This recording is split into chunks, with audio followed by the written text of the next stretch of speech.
Добрый день, дорогие подписчики и гости канала. Сегодня с вами я, один из авторов телеграм-канала «Генерал СВР», генерал-лейтенант службы внешней разведки, тот человек, которого вы знаете как Виктор Михайлович. Сегодня у нас 27 сентября, среда, выпуск промежуточный.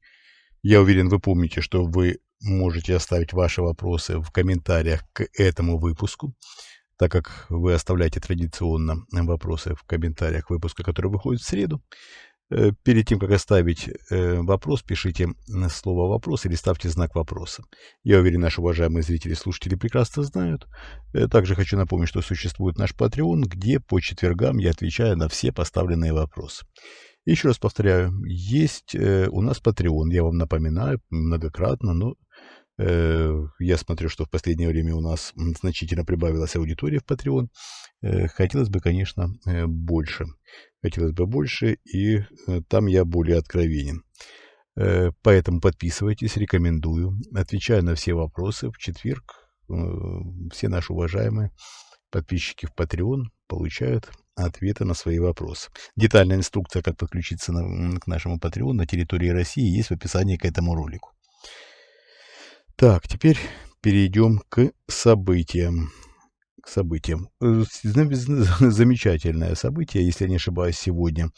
Крупнейшая мировая криптовалютная биржа Binance прекратила свое существование в России. Вернее, продала свое подразделение, которое занималось Россией. О чем это говорит? Это говорит о том, что Минфин США постепенно закрывает все лазейки по обходу санкций. Ну, я уверен, что вы знаете прекрасно, что это не секрет, что через криптовалюту нынешнее российское руководство обходит ряд санкций, прежде всего финансовых. И этот шаг, еще раз подчеркиваю, инициированный из США, прикрывает еще одну лазейку. Когда говорили, что санкции это ерунда, что это все так даже помогает российской экономике, российской финансовой системе, как, знаете, да, старая поговорка, значит, а мы крепчаем.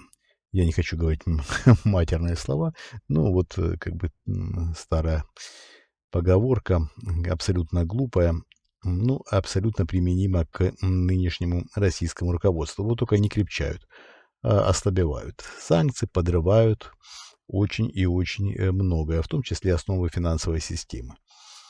То, что сейчас финансовая система более-менее себя чувствует, равно как и экономика, это заслуга прежде всего. Еще раз, я говорю многократно, я знаю, что вы это не любите и критикуете меня за это, но тем не менее профессионализм нынешнего руководства экономического и финансового блока отменить нельзя. Кроме этого, надо понимать, что поезд, у которого уже нет тяги, тем не менее какое-то время двигается по инерции. То же самое происходит с экономической и финансовой стабильностью. Всему этому приходит конец. От своих слов Эльвира Набиуллина не отказывается, ну, равно как и все эксперты, с которыми я общался, поддерживают ее мнение. Финансовая система постепенно впадает в то, что Эльвира Набиуллина назвала пушным зверьком, да, ну, буквально в писец.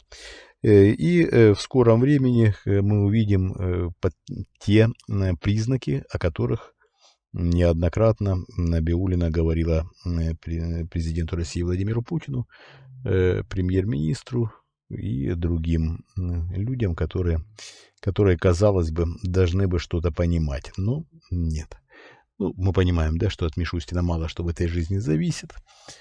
На сегодняшний день он сам зависимый человек, зависим довольно серьезно и от президента России Владимира Путина, и от силовиков. У силовиков достаточно серьезный компромат на Мишустина. Не просто компромат может быть разным. Силовики могут просто, что называется, закрыть Мишустина на долгие годы. Ну, и сами понимаете, что человек, попав в руки к силовикам, становится абсолютно зависим. Так вот, на сегодняшний день Мишустин имеет, ну, как минимум, несколько угроз от силовиков, уже неоднократных, еще раз подчеркиваю, что надо быть паинькой, вести себя в рамках тех приличий, которые диктует нынешнее руководство силового блока. Мишустин такой парень не дерзкий, поэтому ведет себя довольно спокойно. Так, теперь перейдем к следующим событиям. Следующее событие у нас интервью Лаврова. Ну, честно говоря, интервью так себе. Если есть желание, по-моему, на YouTube вышла видеоверсия. Поищите, посмотрите. Я думаю, получите массу удовольствия в кавычках. Идиотизм на грани фантастики. Глупостью так и блещет Лавров. Но, тем не менее, как есть. До чего дожились, то и получили. На сегодняшний день Лавров, конечно, просто петрушка. Это, конечно, никакой не дипломат. Это министр пропаганды. Захарова в подпевалах у того же Лаврова. Выглядит все, конечно, как полная потеря профессионализма. Тем не менее, в МИДе достаточное количество профессионалов, которые на сегодняшний день по разным обстоятельствам не высказывают свою позицию, но находятся на, скажем так, низком старте в плане того, чтобы переобуться, когда придет пора.